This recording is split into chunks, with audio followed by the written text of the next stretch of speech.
आज गोटे जीवा गोटे नुआ इंटरेस्टिंग टॉपिक को आज मु कहबाक चाहूँगी किछि क्यूट क्यूट टिप्स जहाँद्वारा आपण झील मानक रागी थे से मनई पारे।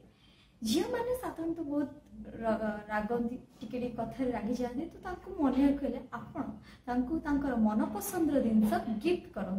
जदि आप मनपसंद जिनस गिफ्ट करेंगे राग शांत हो। झील मैंने साधारणतः फ्लावर्स बहुत पसंद करती गिफ्ट आकार फ्लावर्स जब गिफ्ट कर राग शांत हो।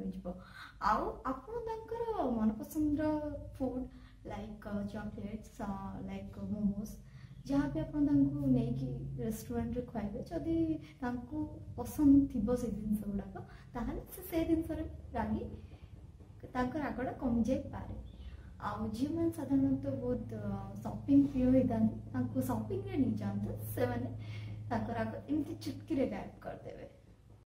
एमती जदि नुआ नुआ टिप्स सब जानवा चाहते जारी रहतु आम चैनल सहित एवं रेड कलर सब्सक्राइब बटन को सब्सक्राइब करूँ एवं लाइक निश्चिंत करूँ। कमेंट बॉक्स रे जदि कौन कमेंट अच्छे पकई दिखाते सब्सक्राइब बटन सामने बेल आइकन अच्छे प्रेस कले आप मो वीडियो को प्रथम देखिए।